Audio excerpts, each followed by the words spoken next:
The Albertine holds some of the 6 billion barrels of oil, part of which were discovered on the shores of Lake Albert that straddles the DRC-Uganda border.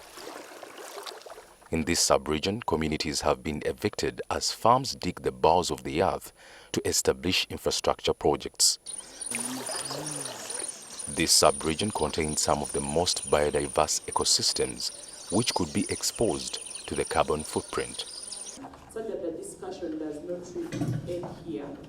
Human rights defenders in the Albertine have been at the forefront of advocating for the rights of communities and protecting fragile ecosystems against powerful power brokers and corporations.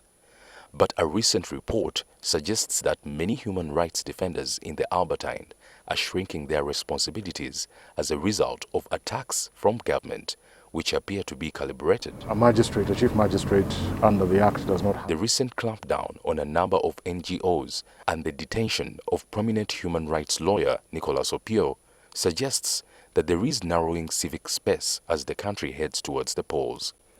Jennifer Baitwamasa, who works with an NGO, Navigators for Development Association, said, "You're not allowed to speak. At times you even receive calls from security operatives stopping you from going to attend some meetings." And the freedom of expression and the rights of these people who are fighting for the rights of the local people should ably be protected. So for my call is to local government to be empowered. My call is to the political actors or the leaders within communities, the RDCs. The Action Aid International Uganda Country Director, Xavier Ejoyi, says the issue of accountability remains outstanding. It has also a potential to trigger levels of not just economic but political decay that may be very difficult to walk away from. And so what lies in between the two extremes is really the question of governance and accountability. Against the climate of fear and apprehension in the oil and gas, the presidential campaigns have not been any better. Earlier on in November 2020, over 50 people were shot dead by a motley gang of security operatives to halt the insidious spread of riots sparked by the arrest of presidential candidate Robert Kyagulanyi. Within such a toxic atmosphere, it's been difficult for presidential candidates to preach, breed, and butter issues including the oil and gas sector, which has been pushed to the footnotes. The incumbent, President Yoweri Museveni, has not said much about the oil and gas sector during his campaign trail. He has previously promised to use the funds accruing from the oil and gas not to purchase luxurious items but to uplift the well-being of citizens. "We shall use the finite resources to build durable capacity of our economy," Mr. Museveni said. The oil revenues will also be used to finance the construction of a new railway and a few roads.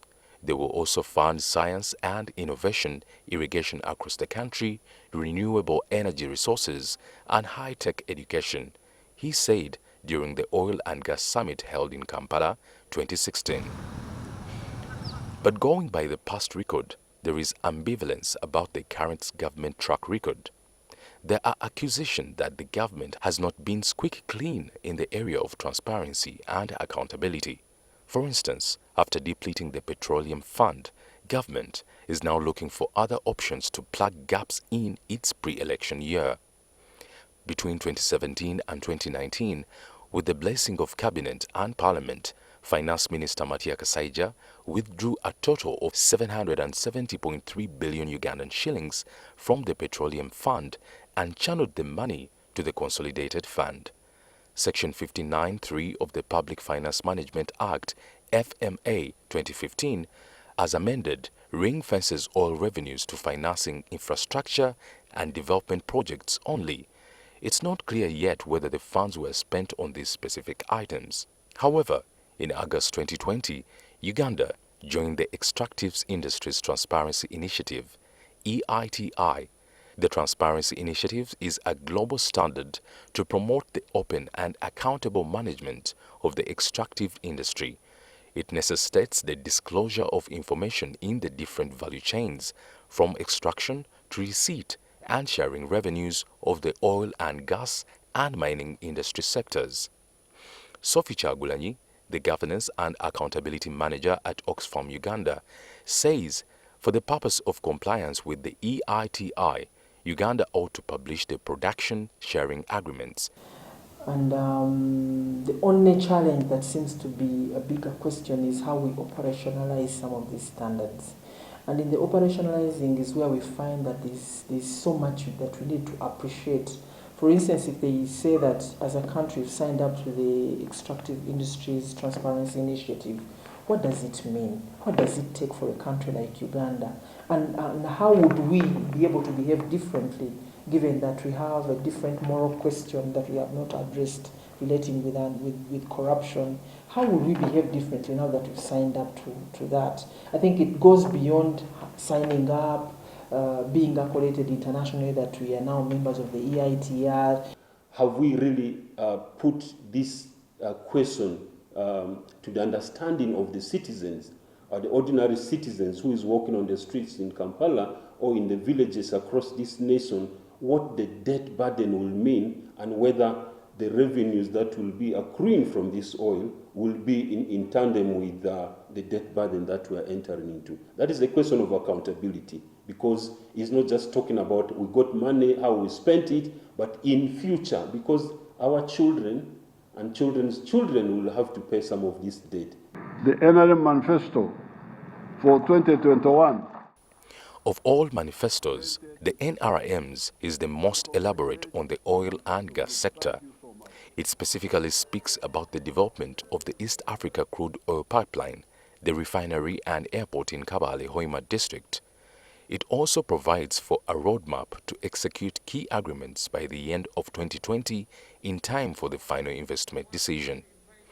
Several presidential candidates have also spoken out on the oil and gas sector. While campaigning in Bunyoro, the ant presidential flag bearer, Mugisha Muntu, said the current regime cannot be trusted with oil money and accused the president of erroneously claiming that the resource is my oil. This is not General Museveni's oil. It is a national resource that must be utilized for the benefit of all Ugandans, Muntu said. Whereas various candidates have specifically addressed the issue in their manifestos, they have fallen short of articulating the oil and gas policy amidst challenges such as the shift towards renewable energy.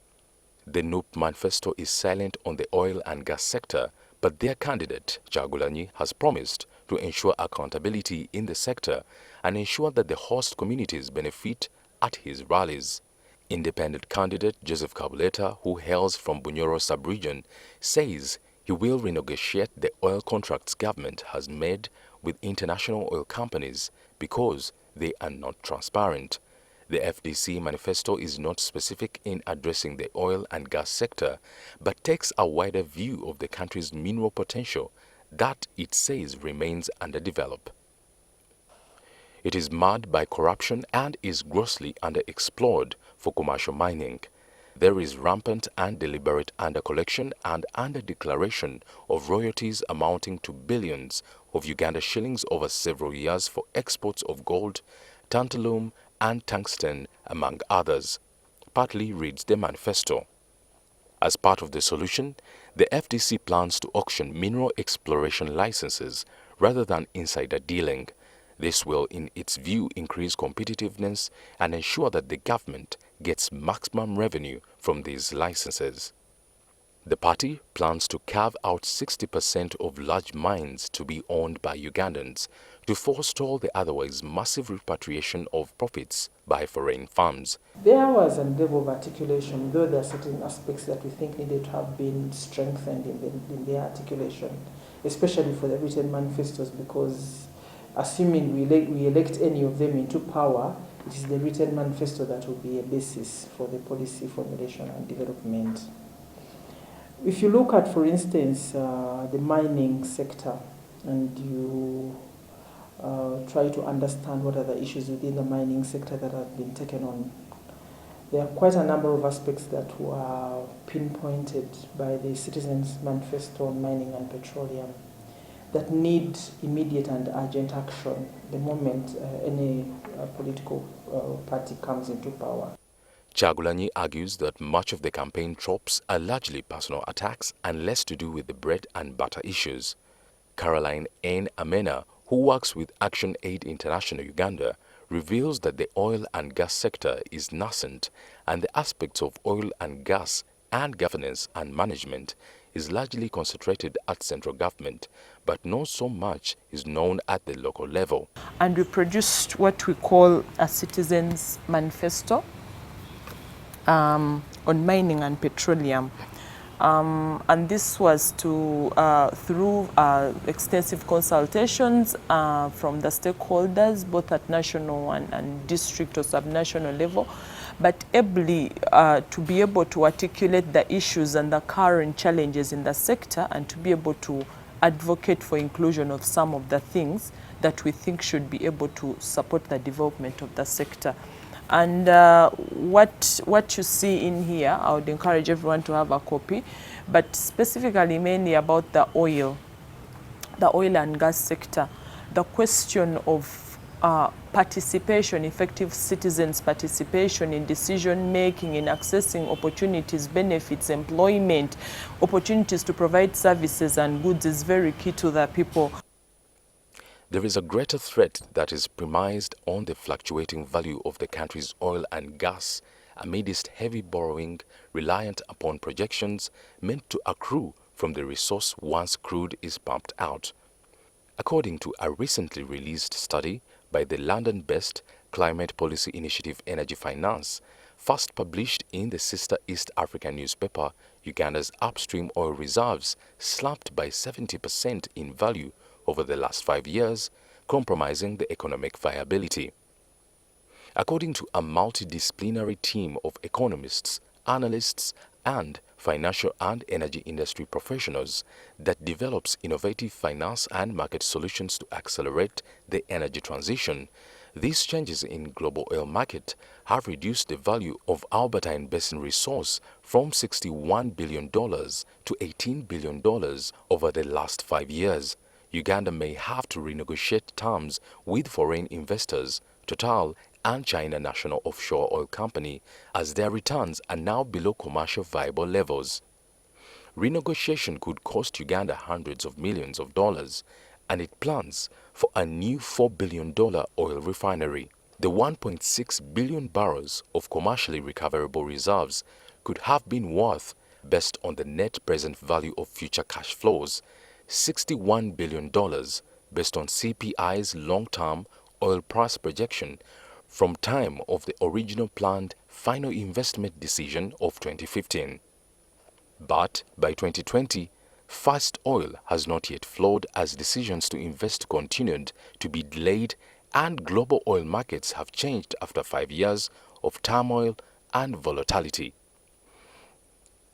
In the 7 years since production licenses were granted to Total and the China National Offshore Oil Company, CNOOC, the U.S. shale boom and geopolitical shifts among the OPEC cartel have contributed to an oil price collapse over 2014 to 2016. Prices collapsed again in early 2020 as global oil demand plummeted due to the COVID-19 pandemic. Meanwhile, efforts to decarbonize the global economy have accelerated and expectations for long-term oil prices and consumptions are not where they were when Uganda's oil reserves were confirmed. The report from the Energy Finance team at Climate Policy Initiative in London uses commodity modeling to assess the value of Uganda's oil resources across 3 main assets: the greenfield development along the shores of Lake Albert, a 1,445-kilometer long export pipeline heated at 50 degrees Celsius that will transport the waxy oil across Tanzania before it reaches the port of Tanga, the East African Crude Oil Pipeline, or EACOP, a refinery built in the Hoima district to process the oil for domestic transportation fuel and to produce petrochemical products. Respectively, each of these assets will require investments over the next few years of $6 billion, $3 billion, and $4 billion. But even before the revenues have started to flow and despite the headwinds in the global oil market, substantial investments have already been made in developing the assets and financing, enabling infrastructure such as the new airport at Hoima with funding from the UK government. As oil and climate transition risk will affect the Ugandan public finances, the management of that risk will also have implications for their bilateral public creditors and donors, such as those from China, which is Uganda's largest bilateral creditor, Japan, France, the UK, and multilaterals such as the International Monetary Fund, the African Development Bank, and the World Bank, Uganda's largest multilateral creditor through the International Development Association, reads a news release. Ajoyi told Daily Monitor that upon the discovery of oil, Uganda ought to have put in place mechanisms to quickly harness the resource. The discoveries and to date are in the neighborhood in Kenya. They have discovered oil and have actually started drilling. Ghana, which came significantly behind Uganda, is now drilling and actually exporting oil. So there's something that is not happening right in Uganda. The delays in the processes, the procurements, and of course you can't rule out the cases between Uganda and the oil companies that were not willing to pay some of the taxes and so on, and so that went to arbitration and so on. Ajoyi says technology advancement and the shift towards renewable energy could dent the profitability in the oil and gas sector. The key consumption of petroleum is really in the fuel sector, which is basically gasoline, which is spirits and other fuel that is needed. Now, with advancements in technology and renewable energy, solar and wind and geothermal that are in the horizon and being championed for the sake of climatic sustainability, the expectation that we hold as a nation, a newcomer in the field of petroleum production, I think needs to be managed in light of that technological advancement. Michael Aboneka, who works with Action Aid International Uganda, says there is a lot of empty rhetoric on the campaign trail. 1,000 jobs. But you go to the Albertine region, how many of those jobs at that airport right now are being taken by the locals? That these are jobs that, someone who has studied their engineering are able to do. If Ugandans are only going to be flag men and flag women, then we cannot achieve the goal of 2040 of a middle status country if Ugandans are not deliberately being employed in meaningful and gainful employment at the oil region. Aboneka says there is need to operationalize the National Content Act. On the outskirts of Kabale International Airport, Hoima District is a sprawling piece of land that is partly owned by Motorcare Uganda, which sells Nissan vehicles. In 2011, when the first barrel of oil was expected to be pumped, Nissan had hopes of running a pristine showroom and well-manicured compound to offer comfort to its expatriate clients. But what lies in the space today is an overgrown savanna bush. Like Nissan, the prospects accruing from oil to the communities in the Albertine shimmer like a distantly blessed mirage in a desert.